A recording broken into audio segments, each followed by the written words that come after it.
Seorang oknum aparatur sipil negara di lingkup Pemkab Bengkulu Selatan, Bengkulu, tega jual anak kandungnya sendiri ke pria hidung belang. Wanita berinisial TI tersebut menjual anak kandungnya untuk melayani pria hidung belang. Kapolres Bengkulu Selatan AKBP Florentus Situngkir mengatakan korban berusia 22 tahun. Korban dijual ibunya sendiri dengan cara dipaksa. Korban adalah anak kandung pelaku sendiri. Pelaku merupakan ASN di lingkungan Pemkab Kabupaten Bengkulu Selatan serta masih aktif. Pelaku menjual korban dengan cara memaksa dan mengambil keuntungan dari hasil penjualan korban, kata Kapolres Bengkulu Selatan.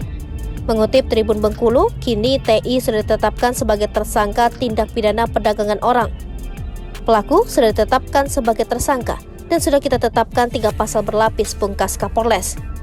Atas perbuatannya, pelaku dikenakan pasal 2 Undang-Undang RI nomor 21 tahun 2007 tentang pemberantasan TPPO dan atau pasal 296 KUHP dan atau pasal 506 KUHP.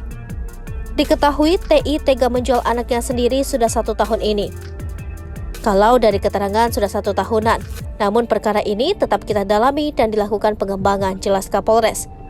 Dari tangan pelaku, beberapa barang bukti diamankan berupa uang tunai Rp250.000, 1 lembar handuk, 1 lembar satung, 1 lembar celana dan 1 unit handphone. Selama 1 tahun tersebut, TI mendapatkan hampir Rp5 juta per bulan dari penjual anaknya ke pria hidung belang. Hal tersebut diungkapkan oleh Kasih Humas Polres Bengkulu Selatan AKP Sarmadi. Kalau keterangan dari hasil pemeriksaan, lebih kurang pelaku dapat menghasilkan uang dari menjual korban dalam waktu per bulan di angka Rp5 juta, ungkapnya. TI mematok Rp250-350.000 sekali kencan. Kalau pasaran, korban dijual kisaran di angka Rp250.000 sampai dengan Rp300.000, jelas Sarmadi. Pelaku juga menawarkan anaknya sendiri menggunakan media sosial. Kalau pengakuan pelaku, dia menawarkan korban hanya lewat medsos pribadi, tidak menggunakan aplikasi khusus, kata Sarmadi. Selain melayani pria hidung belang dari sang ibu, sang anak juga melayani konsumennya sendiri. Ada juga korban memang diajak langsung oleh pria, karena dia sehari-hari bekerja sebagai pemandu, lagu atau lady companion, dan juga setiap penghasilan tersebut wajib disetorkan atau diberikan kepada pelaku yang merupakan ibu kandung korban, jelas Sarmadi.